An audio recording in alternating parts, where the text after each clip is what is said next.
Hello, everybody. We're going to go on ahead and get started so we can be mindful of your time. I know everyone is excited about homecoming weekend, and we have a lot of activities that we're trying to get into a small frame of time. So welcome everybody to the first ever virtual Stephanie Tubbs Jones Candlelight Vigil. I am Sharice Jones. I am the program committee chairperson for the African American Alumni Association, and we are very happy to have you join us this evening. For those of you who were not able to participate in the Linking Legacies concert that we had just a little bit ago, it was quite amazing, but it was recorded, so hopefully we'll be able to push those details out to you guys soon so you can see it as well. So, without further ado, I am going to turn the evening over momentarily to Sandra Owens, who was a former roommate of Stephanie Tubbs Jones in college, and she's going to start us off by sharing some of her memories and reflections of her time in school with Stephanie. Uh-oh. You're muted.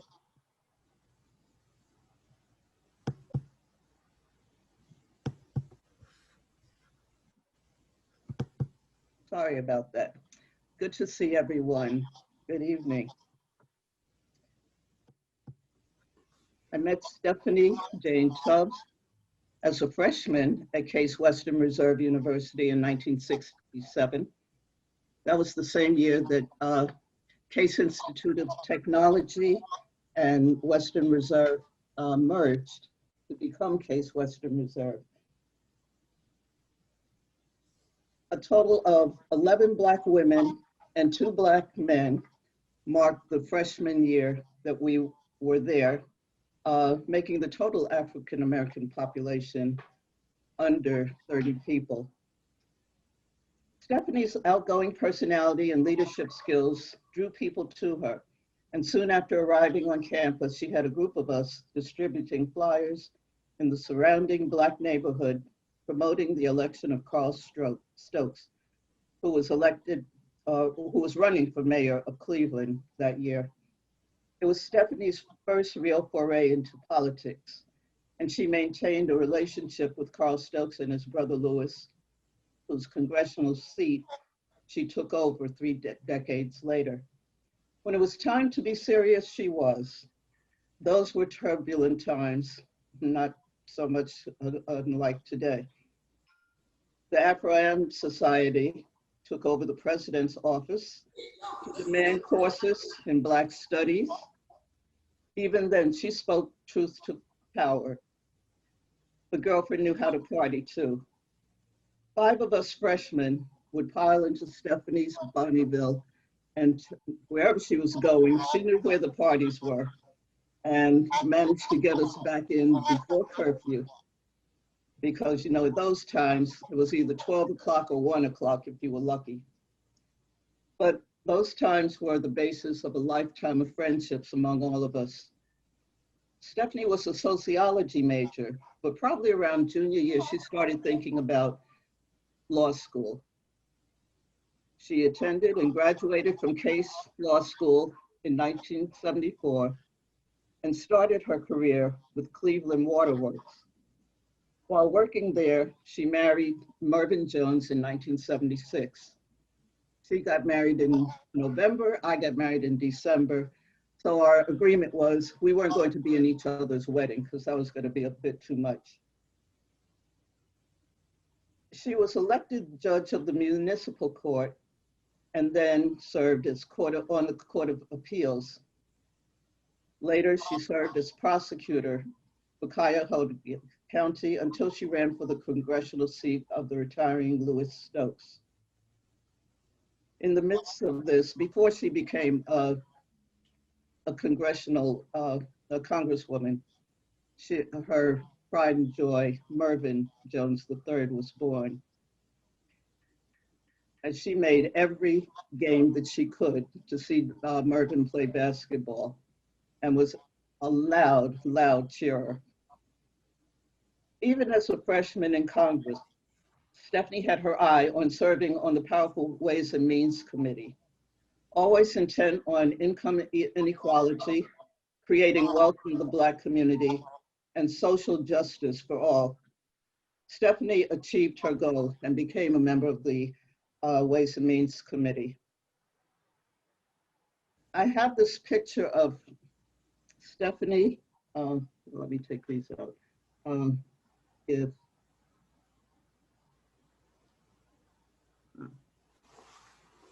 this was taken in 2006, and the caption she wrote on the photo,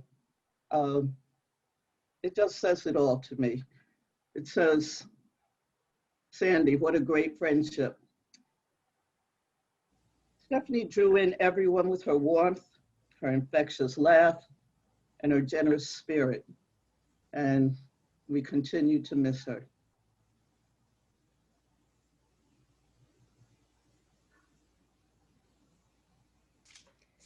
Thank you so much, Sandra, for sharing those kind words and sharing a little bit of insight for all of us about your time with Stephanie. So right now, I would like to invite everyone who has the ability to light your candles for the next portion of our vigil this evening.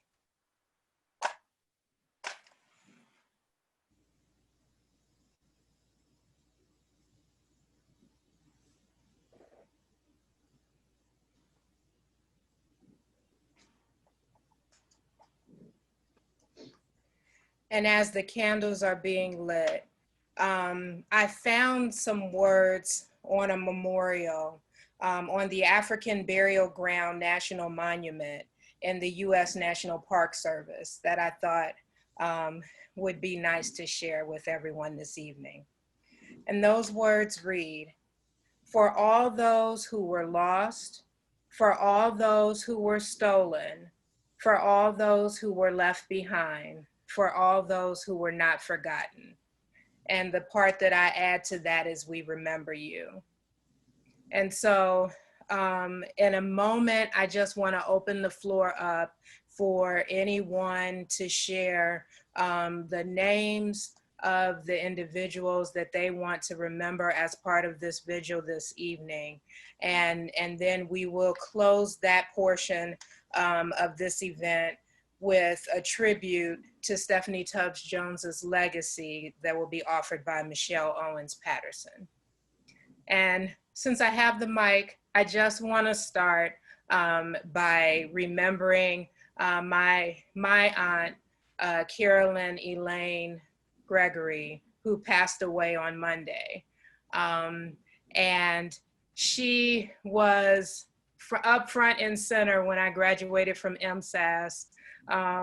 Almost my entire mom's side of the family showed up for that graduation, and I was ecstatic, and they were very proud and very supportful. So I can still see that image of her smiling and hugging me and cheering me on. And so I will remember that as we remember her this evening. Okay.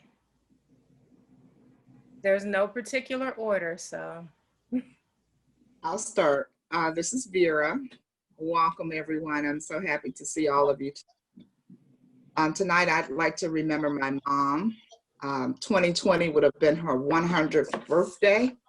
And ever since Mother's Day, she's been sitting here on the dining room table, my favorite spot in the house. This is my mom.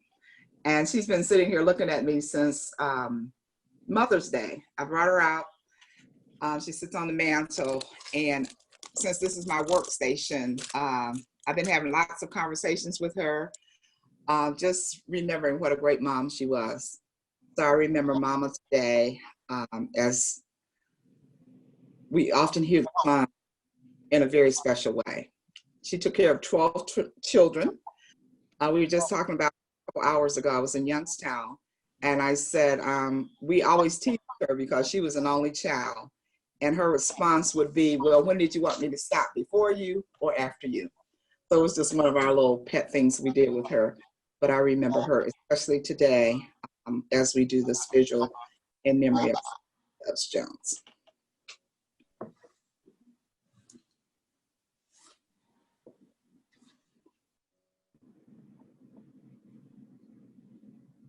Hi, this is Jeanette, and I want to remember our lost brother Harold Austin, who was the only permanent male member of our circle of friends from Taft House and beyond.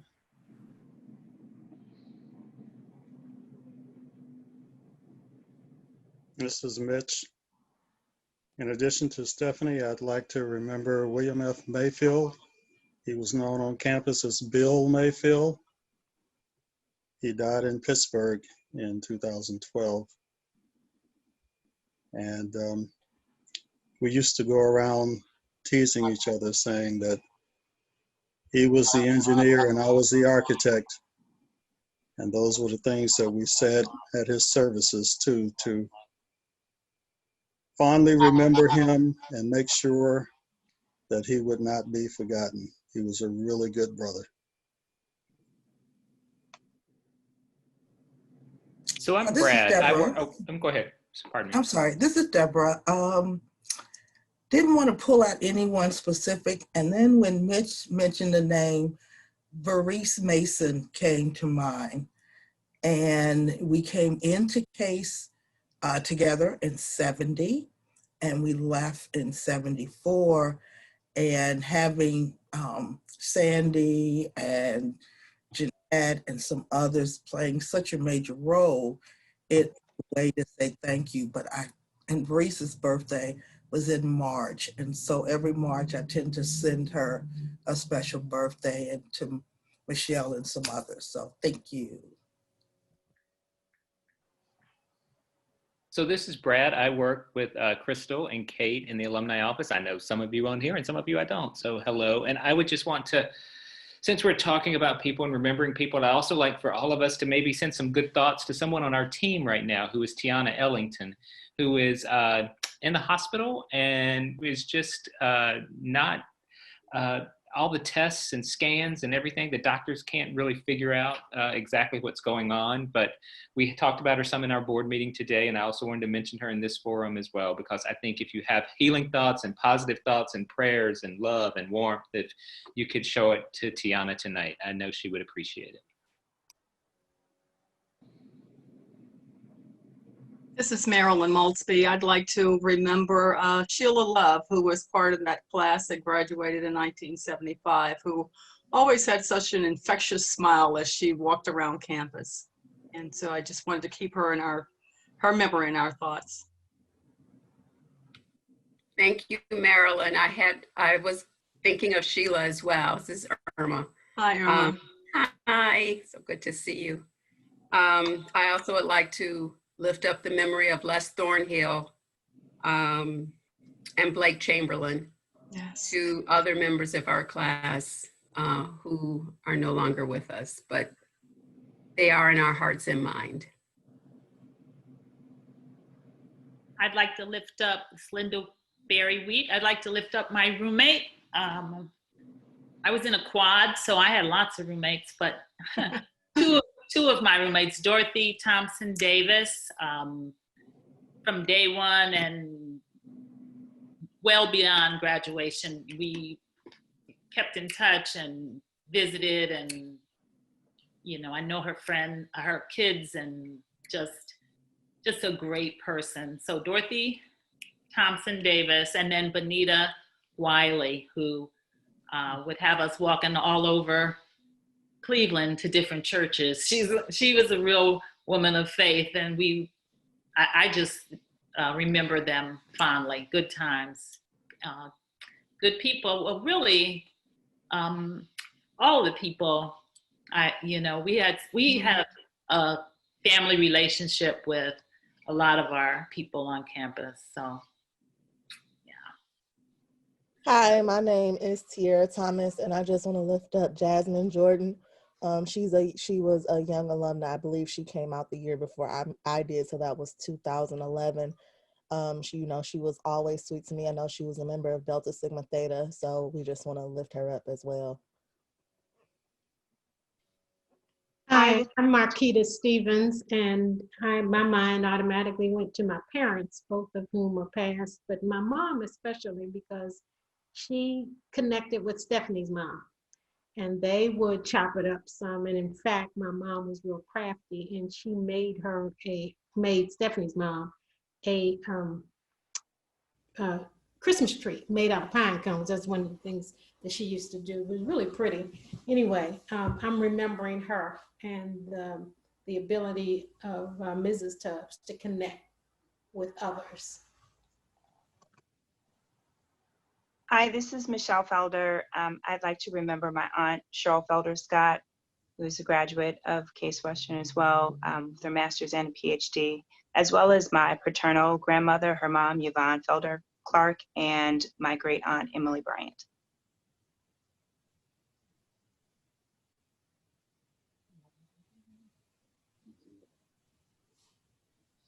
Hi, this is Michelle. You'll have to forgive me because I remember people and I remember their spirit. I don't remember people's names all the time.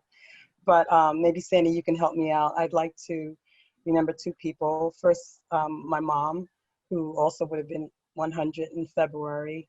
My mom was just the embodiment of love. She was like a true Christian. She didn't shout about it, but you know, she took care of people who needed care, and she was just a very loving woman. And you know, I appreciate that she was my mom. And secondly, I'd like to hold up Rodney, Sandy, last name. I was thinking the same thing, Michelle. And I can't remember Rodney's last name. Yeah, but we Rodney remember it. Jenkins. We remember Rodney Rodney. Jenkins. Rodney was our crooner. Yeah. Rodney Talking about Jenkins. Baskerville? Voice. He had a Rodney beautiful Johnson. voice. Johnson, Just yeah. really smooth. Johnson, right. Johnson. Okay. Yeah, he had a beautiful voice, great crooner. He would appear in we would have these plays, the African American Student Association would have these plays, and he would croon just anytime really, but Right. just a really sweet guy and a lovely spirit. And a smooth dancer. Hi, it's Tiara again. I also want to remember she wasn't an alumna, but she was staff, Miss Minnie. She was one of the housekeeping staff, and after I graduated, I stayed on campus, and she had been there like forever. And I mean, she literally gave her last moment to Case Western Reserve. So just want to put her out there as well. When you all just mentioned the crooner, it made me think about, I don't know him, I didn't know him, but Donnie Hathaway, who came to campus. Yeah. All right. Yeah. And wow, you know, that was like, it was such a special experience hearing him and having him here. I felt so special, like, wow, you know, big time, Case Western. But just one in his memory, just a fabulous, you know, musician, performer. Another alumnus that I guess those of us who were in the 70s will remember was Linda Woodruff, who was the first African-American graduate with a PhD in physical therapy and went on to start physical therapy programs at some of the universities in Georgia, who passed this past year. And also Michelle, I can't remember the last name, but Eleanor. Yeah, I was thinking Eleanor, but I wasn't going to do Oh, it without the yeah. last Eleanor name. Harris. Eleanor Eleanor Harris. Harris. Yeah. Eleanor Harris. Yeah. Yeah. Jeanette, we cannot forget John Barber. I'm Barber, right. Mm-hmm. He was Yeah, like our yes. sergeant at arm and biggest cheerleader. And we missed him so much a few years ago when he passed away after we became an affinity. A great And what a character he was. character, yes. Yeah, he was quite the character. And I remember 30 years or, 30 years or more after graduation, he and his wife stood up as visitors in my church, and I was shocked. So when church ended, I rushed. I was like knocking people over, trying to get to he and his wife. And they said they were visiting. They had come to New York to see a play and go to a jazz venue for her birthday. And so every year I would look for them on her birthday, and I would get a chance to see him. And the third year, I just saw her. The third year, it was just the wife. And she said John had passed away, and I was just devastated. So I'm just glad that I got a chance 30 years after the fact, that I was able to reconnect with he and his wife. They were both wonderful people. So yeah, good memory.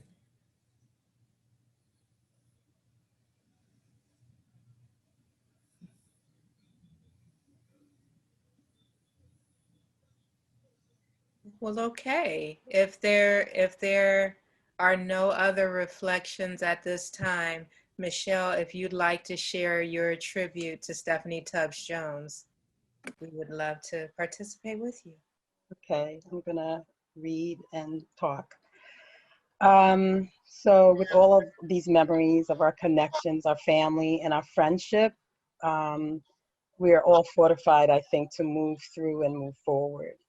And our lives are wonderfully blessed by all of these relationships that we've had over the years, and we can draw comfort and inspiration from those who have passed on to be with the ancestors.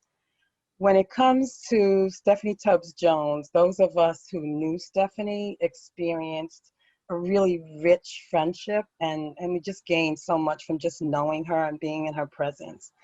I think all of us who knew her, had any experience with her, will be forever uplifted by her brilliant smile, biggest smile in the world, lit up her face, lit up the space, just kind of was just so uplifting. Also her openness and her generosity of spirit, her verve for life, always very joyful, and her willingness to help others, as well as just actively engaging and reaching out and helping others and bringing others along. There's so much that we could all probably say about Stephanie, different things that we remember. Some of them that I remember, she was fiercely loyal to her friends. And she always moved through the world with a good deal of integrity and courage and a lot of dynamism. She was just a really dynamic person. And as Sandy said earlier, you can help but be drawn to her. She was also a lot of fun. Stephanie was just fun and hilarious and fun to be around. She was a great card player, as Sandy said, good partier, dancer. And with everything that she accomplished, she never lost that spirit of just being able to kind of hang and have you feel like just the warmth of her friendship. So that was really important. She was also a champion, I think, for all of us, and definitely for her people and for her community, champion of all of our causes and all of our needs. And that was from the very beginning, from the time we were students. And she was one of the earliest presidents of Afro-Am, is what we called it then. And then, of course, on through her career. And just simply put, she was a phenomenal woman. She just was that. So as we remember and honor Stephanie, what can we glean from her life and her legacy? So I'll just share some thoughts that I had. For me, it's to remember that bringing others with you through the doors that you open is a responsibility. That service to others is a high calling. That integrity, excellence, and purpose fuel progress. And that intentional hard work creates value. We can never spread our net to help others too widely, nor extend our hand of friendship too broadly. Our Blackness is our power, and we need to claim and use it. With all of this, we can do it with a smile, a laugh, and a joy for life. And to end my comments, I'd like to read some quotes from Maya Angelou that I think capture both the spirit of Stephanie and how she kind of moved in the world, and also the legacy of her time here on Earth.